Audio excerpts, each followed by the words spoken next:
Principio 17. Pro-Mosaic significa derechos humanos. La Declaración Universal de Derechos Humanos de 1948 no indica el nacimiento de los derechos humanos. Todas las culturas y todas las religiones tienen una larga tradición en materia de derechos humanos. Dado que la historia siempre la escriben los ganadores y no los reformadores éticos y revolucionarios, Pro-Mosaic se compromete a dar a conocer a los activistas de derechos humanos de otras culturas y religiones para mostrar cómo los derechos humanos no son un logro típico de los llamados civilizados y de Occidente. Analizar los escritos de Max Weber me mostró claramente cuán importantes, especialmente en la época actual de guerras regionales de la superpotencia estadounidense, son las cuestiones de alternativas éticas responsables en la política de derechos humanos y, por ende, en la obligación de una política de derechos humanos.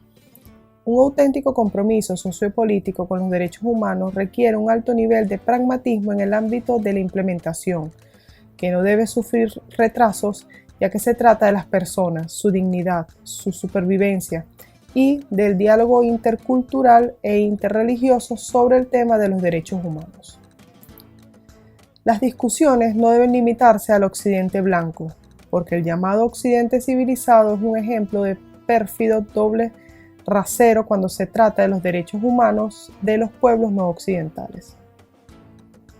Para entender esto, basta con observar un globo terráqueo que muestre los lugares de fabricación de armas, los focos de guerras regionales y los lugares donde se encuentren los recursos minerales del mundo.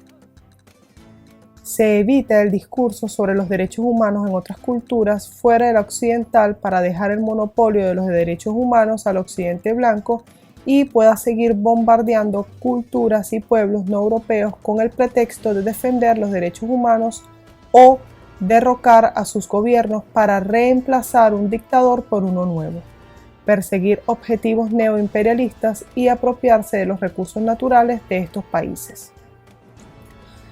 Un ejemplo de un estudio interesante sobre la cuestión sobre derechos humanos en Asia es el volumen de Günter Schubert. Esto evidencia cómo varios aspectos de la discusión contemporánea sobre derechos humanos ya se puede encontrar en el pensamiento de Confucio. Con respecto al Islam, uno debe ocuparse de la Declaración de El Cairo de 1990 y las fuentes musulmanas para comprender el principio rector fundamental del hombre en la cosmovisión coránica como el gobernador responsable en nombre de Alá.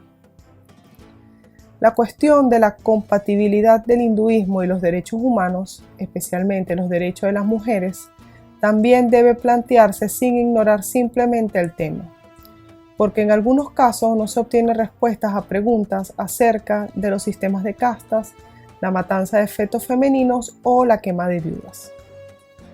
Pero más allá de cualquier discusión dogmática y teórica, la siguiente pregunta sigue siendo fundamental para mí. ¿Dónde están los requisitos mínimos para los derechos humanos hoy? ¿Cómo se puede actuar rápidamente para devolver a las personas los derechos que les corresponden como seres humanos desde su nacimiento? Vivimos sin duda en un mundo militarizado que se caracteriza por la codicia neoliberal y el pensamiento depredador, el narcisismo, el pensamiento del éxito, el egoísmo, el consumismo y con una estética superficial y sexista. La gente resuelve sus problemas con la guerra y la violencia. Esta violencia institucionalizada afecta particularmente a niños, mujeres y ancianos en países menos privilegiados y pobres de todo el mundo. Para Pro-Mosaic, los derechos humanos son obligaciones humanas. Necesitamos revertir los roles e instar a quienes violan los derechos humanos de otros a cumplir con sus obligaciones en materia de derechos humanos. Necesitamos un polílogo de derechos humanos, compuesto por voces de diferentes culturas y religiones, de diferentes épocas y regiones de la historia humana, para escapar de la trampa del eurocentrismo del que habla Edward Said en su obra maestra Orientalismo. En el contexto de la filosofía occidental, encuentro muy significativo el punto de vista de Immanuel Kant en este polílogo. Kant ve a la libertad como el derecho humano original al que todos tienen derecho desde que nacen. La visión pesimista del hombre lleva a los filósofos a encomendar al Estado la tarea de mantener a las personas bajo control para que el derecho a la libertad también se pueda asumir como un derecho humano para todos. Kant comete el error de universalizar su concepción de los derechos humanos.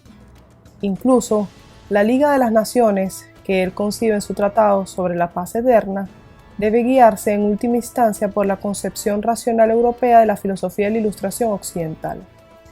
Pero si vemos a Kant como un acercamiento a los derechos humanos y lo relativizamos, tendría un lugar digno en el diálogo intercultural e interreligioso sobre los derechos humanos.